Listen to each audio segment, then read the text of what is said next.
सीता की बूंदे। आचार्य आदिनाथ के गुरुकुल में वसंतोत्सव मनाया जा रहा था। राम, सीता तथा लक्ष्मण सादर निमंत्रित थे।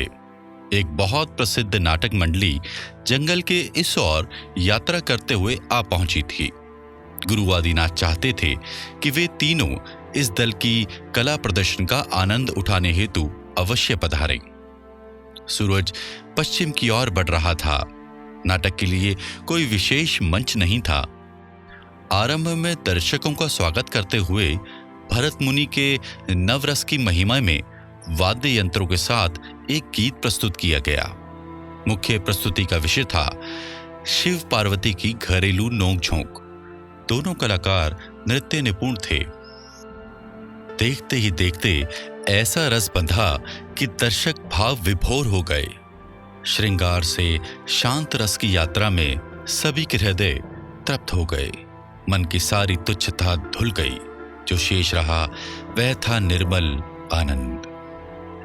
वे तीनों अभी उसी भाव में ही थे कि शिव पार्वती बने कलाकार उसी वेशभूषा में उनके समक्ष आ खड़े हुए। राम, कैसा लगा हमारा प्रयास? शिव बने युवक ने हाथ जोड़ते हुए कहा। अद्भुत।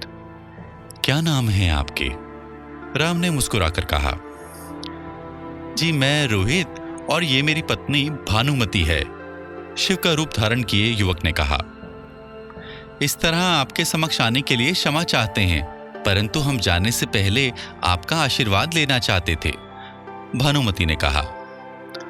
राम ने सीता को देखा। सीता ने अपने कान के बूंदे निकालकर उनकी ओर बढ़ा दिए।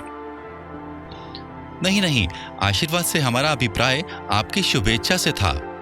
आचार्य ने हमें हमारा पारिश्रमिक दे दिया है, भानुमति ने कहा। कलाकार को पारिश्रमिक नहीं दिया जा सकता। वह हमारा चैतन्य है, वह अनमोल है। इसे हमारा स्नेह और आभार समझकर स्वीकार कर लो। सीता ने भानुमति की हथेली पर बूंदे रख उसे बंद करते हुए कहा। भानुमति ने हिचकिचाते हुए आदरपूर्वक उसे स्वीकार कर लिया। उनके जाने के बाद राम ने गुरु से कहा, गुरुवर, मुझे लगता है शिव भारतीय चिंतन और भावनाओं का सबसे सुंदर रूप है। उनमें ध्वंसक और सर्जक, योगी और गृहस्थ, सरल और कठिन, कलाकार और प्राकृतिक सब मिल गए हैं। वे हिमालय की चोटी पर हों या किसी महल में, वे सब जगह सहज हैं। इससे परे, इससे सुंदर कुछ भी तो नहीं।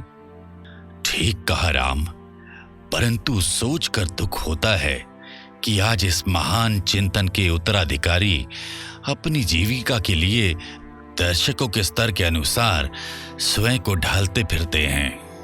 जो समय साधना में जाना चाहिए वह मेलजोल बढ़ाने में चला जाता है। राम गंभीर हो उठे। यह कठिन प्रश्न है। उपभोग की वस्तु को नापा तोला जा सकता है। मन और बुद्धि सूक्ष्म है, उनका रस भी अमूर्त है। उसे भौतिक वस्तुओं के साथ कैसे तोला जाए? यदि कलाकार साधक नहीं तो उसकी कला भी सम्माननीय कैसे हो सकती है? राम ने जैसे सोचते हुए कहा। तो क्या राम के युग में कलाकार निर्धन रहेगा? गुरु ने उत्तेजना से कहा। नहीं, मैं जानता हूं, जिस प्रकार किसान बीज बोता है और सारा समाज उससे पोषण पाता है, उसी प्रकार कलाकार और दार्शनिक समाज को मानसिक संतुलन देते हैं। मैं उनके लिए जितना भी कर पाऊं कम है, परंतु आज अभी इस प्रश्न का उत्तर मेरे पास नहीं है। राम, सीता और लक्ष्मण कुटिया पहुंचे तो देखा रोहित और भानुमति सादे वेश में उनकी प्रतीक्षा में बाहर खड़े हैं। तुम्हारी बातें तो तुम्हारी कला से भी अधिक मोहक हैं, सीता ने मुस्कुराकर कहा। मैं इन्हें ले लेती हूं। तुम्हारे जीवन मूल्य मेरे इन बूंदों से बहुत बड़े हैं। रोहित और भानुमति प्रणाम कर लौट गए। वे तीनों बहुत देर तक शांत बाहर आसमान देखते हुए बैठे रहे, जैसे मन के सौंदर्य ने किसी बीज की तरह शब्दों को स्वयं में धारण कर लिया हो। अंत में राम ने कहा, जब तक मेरे देश का कलाकार सच्चा है तब तक मेरा देश स्वतंत्र है, चिंतन प्रखर है और आत्मविश्वास दृढ़ है। सीता ने कहा, इन पर बहुत गर्व हो रहा है। लक्ष्मण ने खड़े होकर अंगड़ाई लेते हुए कहा, पहली बार अनुभव कर रहा हूं सच्चा सुख क्या है। राम सीता भी मुस्कुराकर भीतर जाने के लिए खड़े हो गए।